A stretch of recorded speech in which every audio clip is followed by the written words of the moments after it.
Hello mga stories, welcome back sa ating YouTube channel at talakay natin ito at nag-browse ako sa mga edits nito. For today's video, ito ay medyo na ano siya, parang nagdadalawang isip kung tama ba ginagawa niya o mali yung ginagawa niya. O nagiging OA na sa ganyan. So, tungkol ito sa isang siguro ito yung bus company yung tinutukoy niya dito. Ang sabi niya dito ay since it looks like someone is about to lose his job because of me. So parang sinabi niya na nawalan siya ng trabaho dahil lang sa ginawa niya. Okay, sige. Ito. So babasahin natin itong context na to. So ito, babasahin natin. Sabi niya context, kahapon habang nagbabrowse ako ng post sa Reddit. Nakita ko yung post tungkol sa isang bus driver na nag-post about sa R-word joke. Okay? Alam mo naman yung R-word, di ba? Arangan mo ito.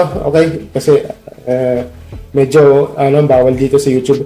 I don't tolerate such kind of behavior. Kaya nag-message ako kahapon sa bus company na pinagtatrabaho niya. This morning, nag-reply ang bus company sa akin. Pwede daw masuspend at makasuhan yung manyakis na driver. Galit ako sa mga R-word jokes. Pero I can't bear the thought na someone might lose his job because of me. Sa tingin nyo, will I do the right thing o masyado akong naging OA? Sige. So, sige ba? Yun. Babasahin ko lahat ng mga comments dito na yan sa At bago ko basahin yung mga comments, tinignan ko lahat sabi daw dito, ayan, ito yung bus company. So, ito, tsaka ito. At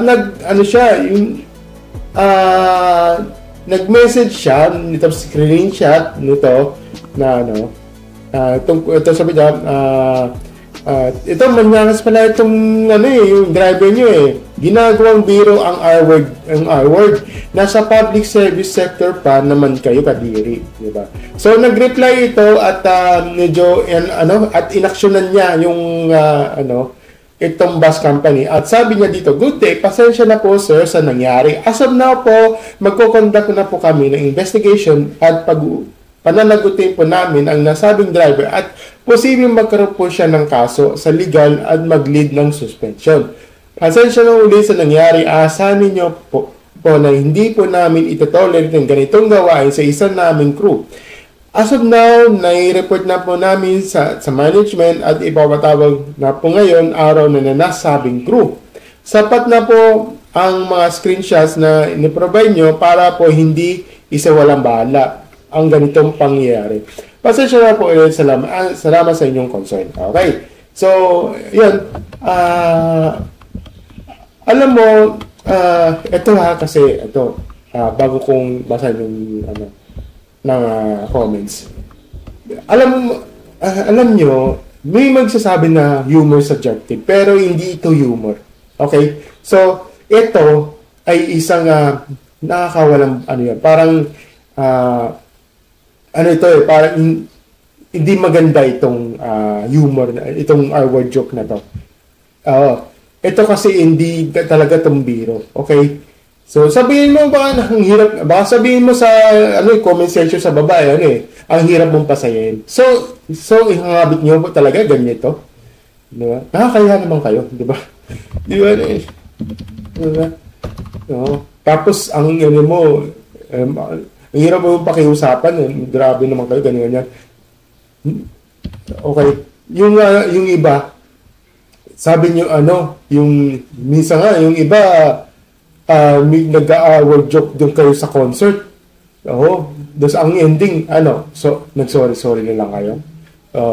Kaya tama lang na hindi, na hindi nagkasundo ng bawat panig. Tungkol doon sa isang reporter, yung isang talagang respetado talaga.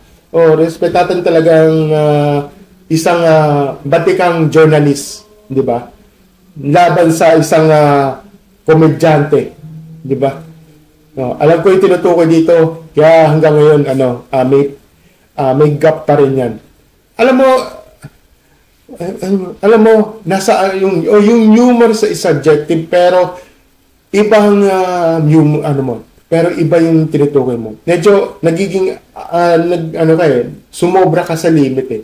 Yan ang mali dyan eh. Di ba? Yun yung ano. Iba na yun, okay? So, yun. Dapat, ano ka dyan. Pero sige, nagiging out of context na tayo. Nag-iiba out of topic tayo dito. Pero, ano tayo, ano natin, pag-usapan natin itong mga comments ito, basahin natin ngayon, sabi na, now you only think that, now you only did the right thing. Kahit sa mga maging defense niya is hindi ko naman ginawa. Kahit sabihin mo hindi naman ginawa, pero mali pa rin sa ganung konteksto, okay? Kasi sinabi mo kasing R-word eh. Talagang ano yun, hindi maganda sa, hindi magandang tingin sa iba. Sabi mo, na hirap niyong pasayahin. Kahit na, kasi ito eh. R-word yun. Okay? Di pwedeng gawing biro yun, okay? Pero the mere fact na sinabi niyang sana babae ko talagang pagkakataon ko na to. Oh my God. Sana hindi mo nirerespeto kapatusan. Speak so much volume about who is secretly. Parang lang yan eh. But low but never zero. Mabuti na naggapan kaysa na mabiktima siya. Oo nga, tama naman. Okay, so don't feel about it, the jokes, hindi sige, yung survey, pero wala sa lugar yung ginawa niyang joke na yan. Yung full way, wag mo na yun. Mas maganda, wag kayong maglalagay, lalagay any kind of information, lalo sa mga, sa social media. Mas may DM mo na lang siya para for that. Kasi, kung nagpakalat ka pag tapos nag-viral, ikaw mananagot eh. Ikaw pa yung magiging mali. Kasi nasa private, data privacy na yun. Ibang kaso na yun. Oo.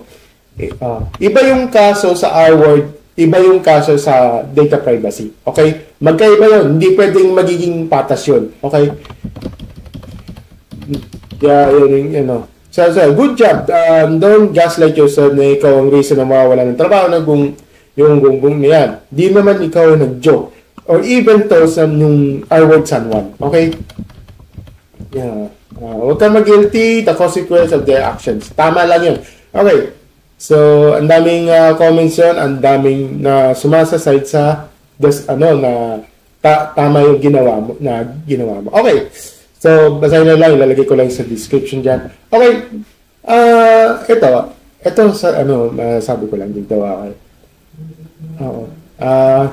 Ang sinasabi ko lang dito is, ang joke ay nasa lugar lang yan.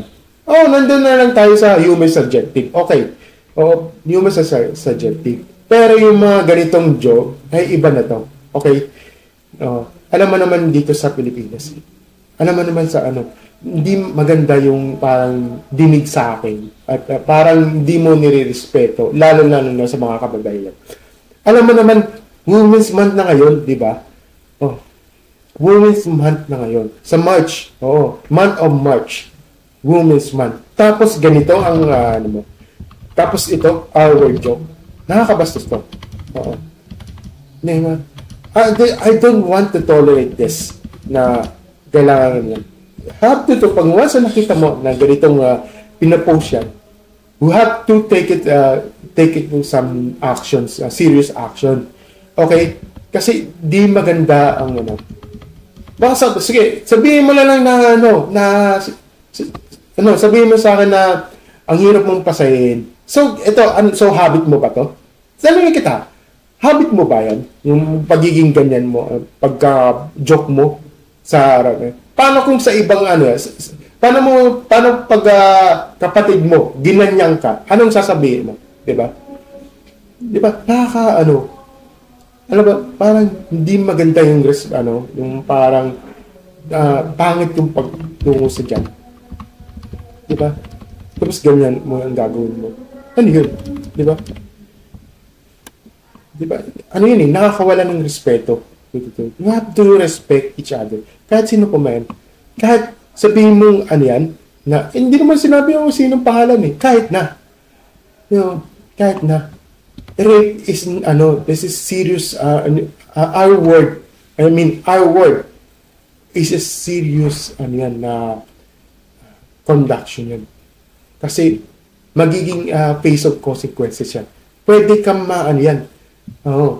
Pwede kang multahin yan, o pwede kang isampa ka na ng formal complaint para dyan.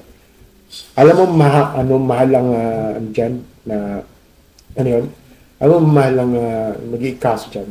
Pwede kang kasuhan yan eh. Pwede kang ma-terminate, at pwede kang i-bad record. Ay, itong lalaking to, pangit sa company namin yan. Baka hindi ka, tanggapin. Di ba? At saka baka may baka di ko alam kung totoo ba na baka magkaroon ka na ng record doon sa criminal record. Hindi ko alam. Okay. Hindi ko inuunahan yung mga yung mga jurisdiction, okay? Hindi ko kasi di ako alam diyan. Pero sana pag ganyan, we have to respect each other. Okay? Yun lang naman ang masasabi ko. Sana yung mga ganito, I'm not tolerate this. Pero ito yung ginawa mo, ito sa Reddit, ito yung nag-post nito, good job para sa'yo. Saludo ako sa'yo. Tama lang yan. Okay? Na i-report, ganito klaseng yan. At kung sino man yan, kung sino ba yan nag-post ito, pwede ka mag-update yan through deeds dito.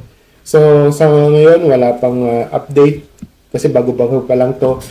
Yun lang naman ganda ng sana maging aware tayo dito. For awareness kasi tayo dito eh. Itong ginagawa ko to is for awareness. Kaya binabasa ko yung new reminders na humor is subjective. Pero yung mga ganito, not always, ha? Thank you and see you next video. Bye.